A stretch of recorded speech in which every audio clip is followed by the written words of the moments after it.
Muy buenos días, estamos con Oscar Arturo Orozco en una nueva entrevista mirando cómo está el panorama de Caldas y pues también de la nación.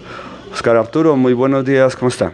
A ustedes, a quien lo acompaña en la edición y en la grabación de un espacio alternativo tan importante como el que vos has intentado consolidar en la región, pues, y a toda la gente que se conecta y acompaña el espacio, nuestro saludo combativo, revolucionario y solidario. Bueno, un tema que se viene tratando en las redes sociales y todo es el atropello que sufrió la ciudad con una persona que no es de acá, y así hubiera sido acá también no hubiera sido un atropello, viniendo a borrar una expresión de arte, y sumado a eso una expresión de las víctimas que hay en Colombia, en este caso de la Comuna 13 de Medellín. Una madre que vino desde por allá a acompañarlos, se hizo un mural donde dice: las madres tienen razón, porque es que la tierra ha empezado a hablar. Han encontrado ya dentro de esta fosa común, la más grande del país, urbana, unos cuerpos, y pues se ha dado paso en este gobierno para que estas madres, estas dolientes, estos duelos hablen y digan: no dejen eso ahí tapado, continúen haciéndolo. Y a nivel del país se hacen unos murales: las madres, las cuchas tienen razón, las cuchas tienen la razón. Y acá en Manizales se pintó en el túnel que sale del Parque del Agua hacia los Agustinos, o de los Agustinos hacia el Parque del Agua, bueno, como sea, pero alguien vino muy olímpicamente y dijo: yo también hago mi expresión artística, y lo que hizo fue decir: vengo a darle orden a los muros en Manizales. Y simplemente tarde de la noche llegó con otra persona de acá de Manizales, dicen, y dañó el mural.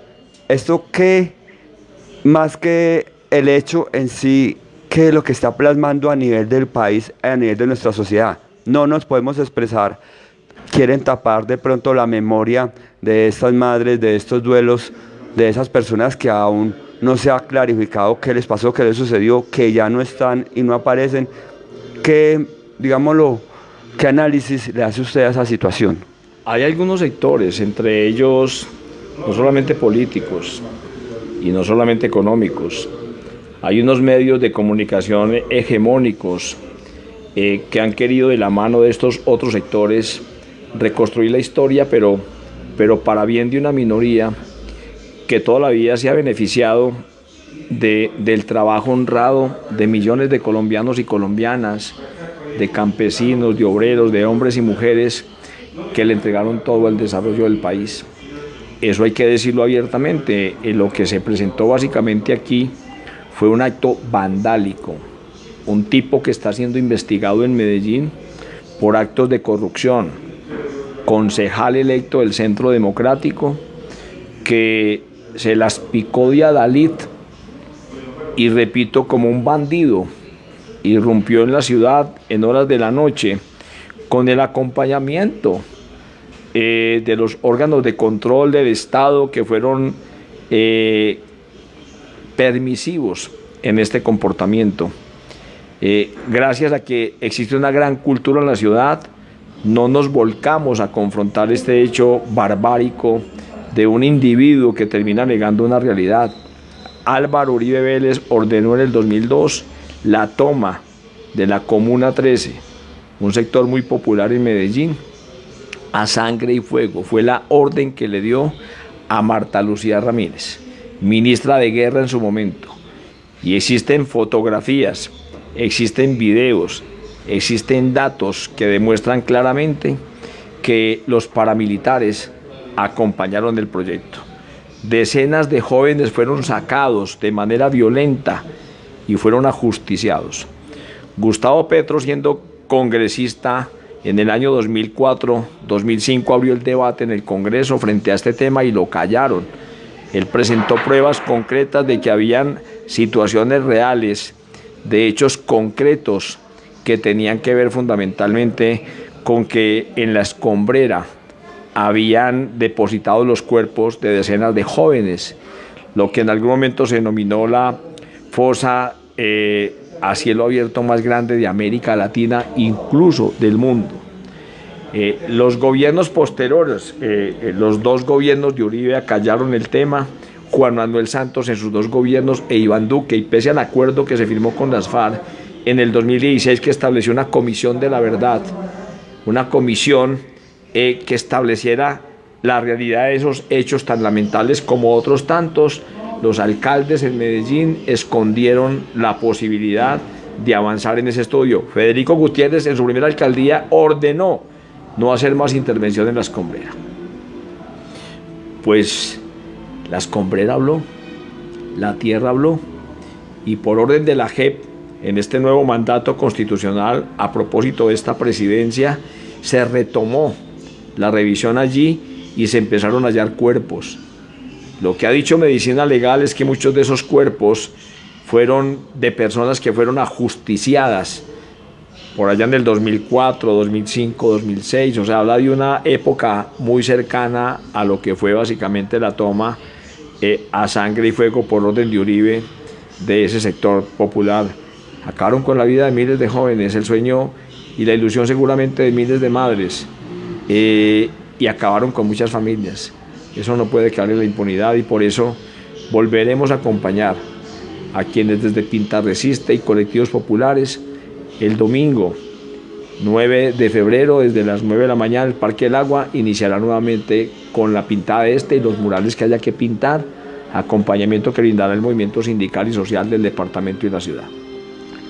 Sí, realmente, como dice Oscar Arturo, fue una toma de sangre y fuego del bloque Metro y algunas facciones del cacique de Notibara que estuvieron en esa época, que acabaron prácticamente con muchos líderes sociales y aprovecharon también con acabar, digámoslo, con lo que es los jóvenes que estaban allí oponiéndose a que se implantara ese modelo paramilitar en las ciudades, ¿sí? Lo artístico, lo cultural, lo que es diferente a lo que se quiere imponer con violencia, muchas veces estorba, y como la forma de acallarlos, desapareciéndolos como pasó.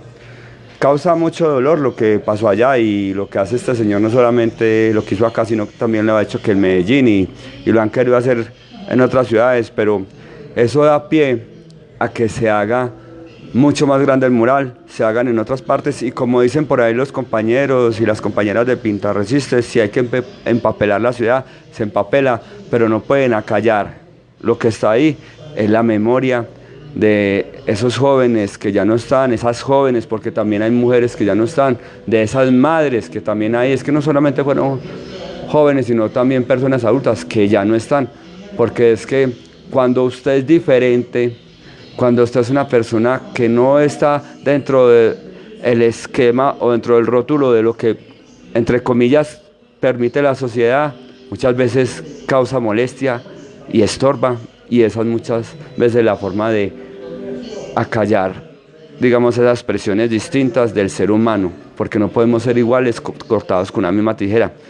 Entonces, bienvenidos a todas y a todos los que quieran estar el domingo, que van a estar desde las 9 de la mañana, a los jóvenes, adultos que quieran acompañar esta expresión artística, cultural, haciendo nuevamente ese mural. También queremos preguntarle cómo va el tema con los líderes comunitarios, el tema de estas 400 personas que ayer tuvimos la oportunidad de preguntarle al Beir, uno de los líderes de la Galería de los Vendedores Informales, que decía que habían 400 vendedores informales dentro de la galería, pero que si se fueran a ubicar de pronto ahí en la parte donde está la terminal no cabrían. Y entonces, ¿cómo va este tema? Porque ya hay designado y ya está direccionado un recurso autorizado por el Consejo y la Alcaldía para ese tema, pero van a hacer ese cambio y pues ellos están esperando. El mismo Albeiro dijo, estamos esperando que nos llámenos para hablar con ustedes y contarles cómo es la situación, cuántos somos, dónde estamos, y queremos saber qué es lo que van a hacer con nosotros, qué va ese tema. Hemos conformado un comité de veeduría del que han hecho parte varios locatarios de la plaza, un sindicato como el que montamos en Cambalache y otros sectores de ciudad, porque la plaza de mercado no es una situación solo de quienes laboran en la plaza de mercado. el dinero que se pretende invertir no es un dinero solo de lo que podría pensarse de la Plaza de Mercado. No, la Plaza de Mercado es patrimonio arquitectónico, cultural, social, económico y alimentario de la ciudad de Manizales. Y lo que pase con la plaza tiene que ver con todos. Quien les habla estuvo en la batalla campal que le dimos a este gobierno municipal hace 25 años cuando intentaron sacar de la calle a esos vendedores informales. Y hemos acompañado toda la vida el sindicato. Acompañamos también a conductores informales. En ese sector estuvimos con los carretilleros. Acompañamos procesos de resocialización con la Universidad de Manizales, de mujeres en condición de vulnerabilidad y ejerciendo la prostitución. De eso hemos hecho parte, o sea, tenemos la autoridad moral para asumir una tarea importante como esta y vamos a plantearle cara al gobierno municipal cuánta plata es, en qué la va a invertir, cómo la va a ejecutar, quiénes la van a ejecutar, cómo va a ser el proceso de selección, si es que la alternativa eventualmente es una reubicación dentro del antiguo terminal, que es otra discusión que se viene dando, y si eventualmente se puede utilizar el terminal de jeeps que también tiene la plaza. Ese es un debate. Algunos han hablado de la escuela donde antes funcionaba el SENA, al frente de la Luker, que podría ser también alternativa, yo no lo sé.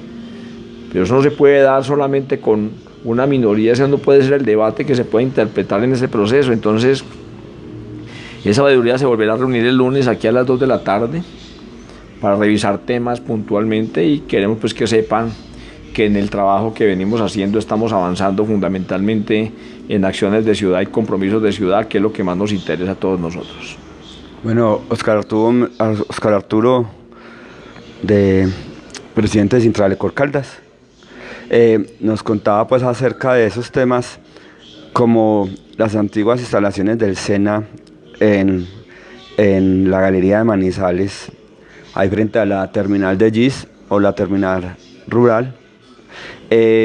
Dentro de la comuna de San José, me trae eso a colación, me recuerda acá, dentro de la comuna de San José hay muchos espacios olvidados que inclusive tienen acciones populares y no se ve hacerles nada. Esa es una de los sitios. Está el otro sitio que son el antiguo Cisco de San José, donde se está utilizando para hacer un parqueadero de lo que era antes los bomberos voluntarios, y hay unas máquinas obsoletas allí que estorban, incomodan un poco para que la gente transite hacia donde está el centro de salud La Pelusa, y pues allí ya no está el Cisco de San José, pero mucha gente transita por allí y han dicho que esas máquinas realmente están estorbando. Dejaron caer la escuela Cranza en el tema del macroproyecto, o escuela Holanda, también una escuelita que era para los niños de Corinto, Mateguadua, Las Marraneras, Alto, Bajo Galán y Camino del Medio, y que hoy en día no se sabe qué va a pasar con eso. No se sabe en estos momentos qué va a pasar o en qué va el proceso con la escuela Sagrado Corazón, que se hizo una reestructuración interna a medias, pero no se sabe qué va a pasar con el resto. Se le hicieron pañitos de agua tibia.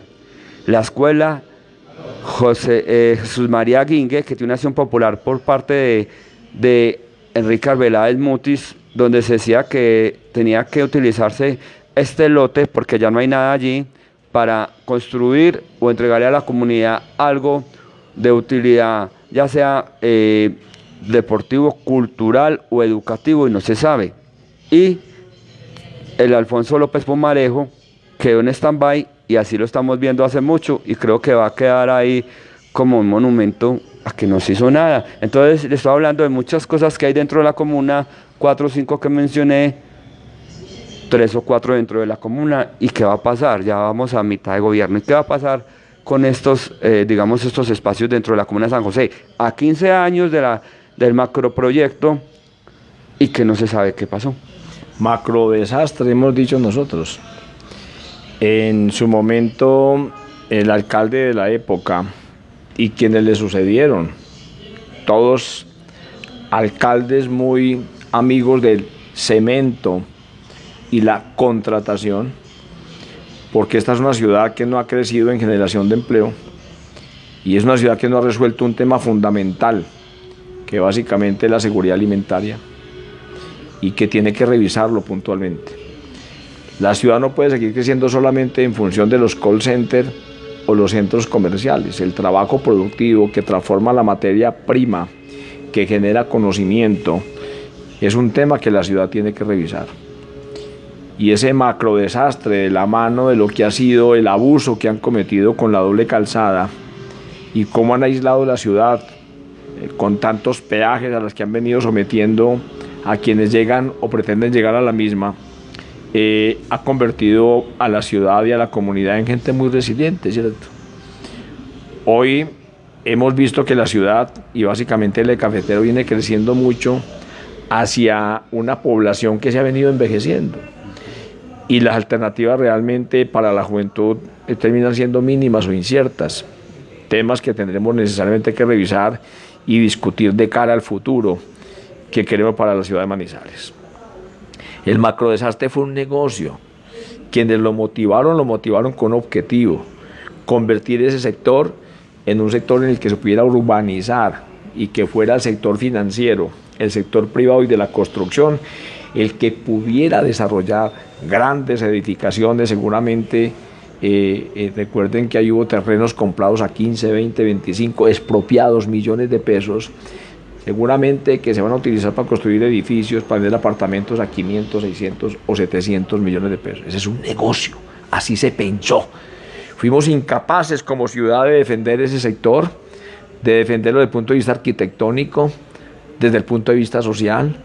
Intentamos algunas veces acompañar algunas acciones de desalojo, confrontamos el SMAT varias veces por la forma violenta en que desalojaron las personas y acompañamos un comité que viene trabajando un tema en solitario. Han sido unos guerreros del proceso y es que han venido promoviendo un cabildo abierto. Ya se había hecho o se han hecho algunos fallidos porque ni los alcaldes de la época han estado. Hoy tenemos un fallo judicial, se viene proyectando un cabildo abierto que tiene por objeto revisar las acciones populares y la situación particularmente de ese macro desastre, en cuanto a que se concrete claramente qué es lo que nos pensamos a partir de una realidad que tenemos hoy, y es qué hacer con los que están, qué hacer con los escenarios que fueron desalojados, en qué se van a convertir en escenarios que permitan desarrollar una formación y una integración cultural de las comunidades,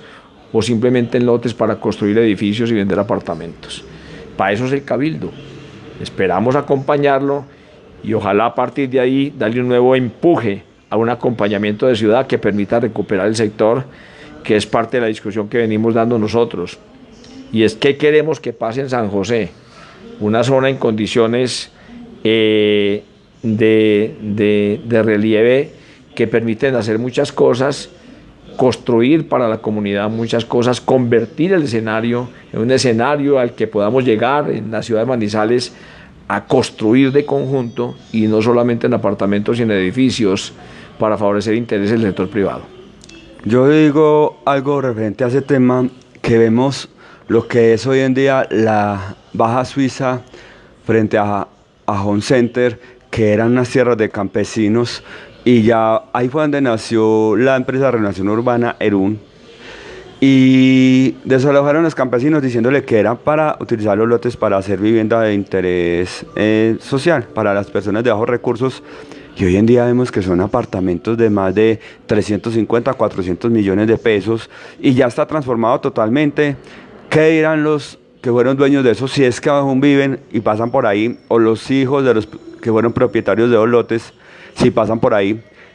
Va a pasar lo mismo el día de mañana que construyan el Manizales Arena dentro de la comuna de San José, que es algo de lo que se ha escuchado, o hay un rumor muy grande de construir el Manizales Arena, como lo hay en Bogotá, que está el Movistar Arena, y hay otros espacios así grandes, que porque la comuna es un espacio donde se puede construir frente al Instituto Manizales, en la calle 29, entre carrera 16 y 17, a lo que es, digámoslo, la calle 31 y 32 con carrera 16 y 17, que es una extensión plana, grande y vasta para construir una mole de esas, porque en la ciudad no lo hay. Digamos que un poco lo que este alcalde viene proponiendo, y es como su oferta de gobierno específicamente, es la que tiene que ver con la posibilidad de construir y de generar grandes proyectos en la ciudad que le permita a un sector privado por el cual fue nombrado generar recursos y seguramente crear escenarios que puedan utilizar a futuro. Ese podría ser el gancho para que la gente termine aceptando una intervención de ciudad en la que se nieguen otras realidades y otras posibilidades que permitan generar realmente empleo en ese sector.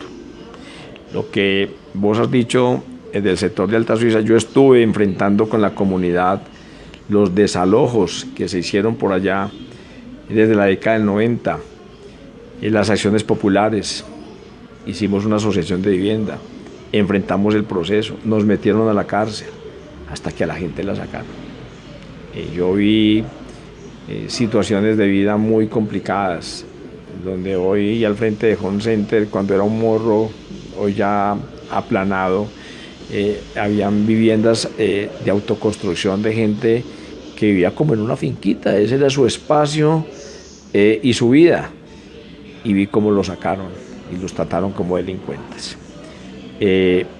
Para ver en lo que se ha convertido en el sector, ¿no? Digamos que la necesidad de vivienda significativa, uno podría pensar realmente que es un tema del que y al que uno no puede darle la espalda. Digamos que esa es una realidad que tendrá que hacer cualquier gobernante, pero tiene que ser un proyecto de renovación consciente, que mantenga la dinámica de la ciudad, que permita sostener otras realidades de vida, que aquellos sectores donde se puede sembrar comida realmente se utilice para eso, que no se agoten los manantiales de agua como eventualmente puede pasar, pero si no tenemos una comunidad consciente, unas juntas de acción comunal consciente, unas juntas de administración locales, una comunidad realmente consciente, que no esté pensando solamente en el contratico que le va a dar el alcalde o el puestico para su familia, para sus amigos, sino que de verdad se comprometan con la ciudad y seamos capaces de construir de conjunto herramientas que nos ayuden a repensarnos la ciudad, seguiremos teniendo muchos Octavio Cardona, muchos Rojas, muchos Rivas, muchos Néstor Eugenios, muchos Germán Cardona, muchos de los que solamente se han pensado la ciudad para sus intereses particulares. Eso lo cambiamos el día que la gente cambie. Hablando de eso, quiero decirle que caí en algo, de pronto me trajo a colación a mi mente algo que he visto en la ciudad. Cerraron Magnolios, que Magnolio era un sitio, un local grandísimo donde habían 4 o 5 emprendedores, porque las personas creen que porque están en el cable, un negocio que abren, que es gente rica, que es gente boyante porque lo abrió porque sí, no, son personas que se unen muchas veces y abren un negocio de eso. Vimos cómo se desapareció también el sombrerero, pero no el sombrerito Manizales, no, el sombrerero, un negocio en toda la esquina del edificio del Castillo, hermoso, grande, una alternativa económica para uno ir a tomarse un cóctel, para ir a pasar un rato, a tomarse un café. Lo acabaron, lo demolieron y vemos que van a hacer un edificio. Magnolio cerró y dicen que cerraron una cafetería que era de los niños con síndrome de Down y sus familias acá en el centro de la ciudad, y que han cerrado unos 4 o 5 más que pues no pudimos nosotros nunca, ni los vimos, no los pudimos visitar, pero que los cerraron y eran negocios, emprendimientos que habían en la ciudad. Magnolios, el sombrerero, el negocio de los niños con síndrome de Down y otros más. ¿Qué pasa? ¿Qué análisis se ve ahí? La ciudad con supuestamente el mejor vivero de Colombia, que la ciudad más tranquila, la ciudad más segura, pero sin empleo para sus habitantes, o esto es un vividero, un dormidero de la gente rica de Colombia. El empleo en Manizales está muy enfocado, con algunas excepciones, a lo que han generado los call centers y algunos locales de carácter comercial. El empleo productivo que se ha mantenido ha decrecido en la ciudad, siendo que la mano de obra que tiene la ciudad de Manizales es una mano de obra competitiva, porque aquí hay gente muy responsable y gente ambiciosa y sobre todo gente honesta en lo que hace.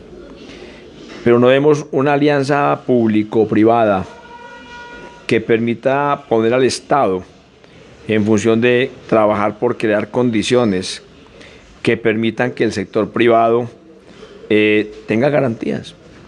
Si el Estado hubiera estado ahí seguramente acompañando el proceso, brindando herramientas, utilizando su página para promover y motivar muchas de esas actividades de ciudad, brindando alternativas, incluso en el tema de prediales y otras cosas básicamente que no lo vemos, hubiéramos podido salvar muchas propuestas, apuestas y proyectos de ciudad que están generando empleo. Pero no podemos quedarnos ahí. Necesariamente hay que trascender, y lo que tenemos que decir es que esta alcaldía no tiene una propuesta real de trabajo. Ahora, está claro que el Estado es el que pone e inyecta los recursos necesarios para la economía en obra de sostenimiento público.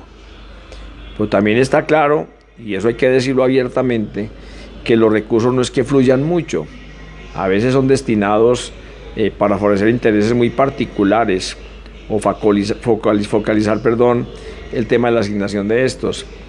Pero la ciudad tampoco se puede quedar solamente en una oferta comercial, en una oferta que no genere sostenimiento de conocimiento y transformación de tecnología y de información, que es a lo que deberíamos apostarle, la mano de un proyecto que también trabaje muy duro el tema de soberanía alimentaria y la posibilidad también, porque no, el mundo lo necesita, de exportar comida. Son alternativas que hay que plantearnos básicamente todos y todas. Bueno, y para finalizar, el colectivo Jorge Luis Ortega sigue con las capacitaciones para las JAL, las Juntas de Acción Comunal, y próximamente me enteré de que viene la capacitación para los medios alternativos de ciudad, que pues hemos estado luchándola fuertemente contra lo tradicional. Pues no contra lo tradicional, pero tratando de salir, porque pues muchas veces estamos como por allá relegados, pero somos medios comunitarios, y ustedes van a capacitar para que esas personas que están en esos asentamientos, esos jóvenes, esos chicos, las chicas, donde han llegado con el colectivo, a enseñarles que el mundo tiene otras maneras de uno comunicarle las cosas y de lo que está sucediendo en nuestras realidades sociales, aparte de los canales tradicionales. Y ustedes están buscando esas alianzas para capacitar a esos jóvenes, esas jóvenes, con el colectivo Jorge Luis Ortega, y lo mismo a esas juntas de acción comunal rurales y acá de la ciudad, para que puedan seguir tanto en el tema de las funciones y obligaciones de las juntas, como en el tema de los medios alternativos. Sintralecol es un sindicato de trabajadores de Check que ha tenido un compromiso por la ciudad muy grande.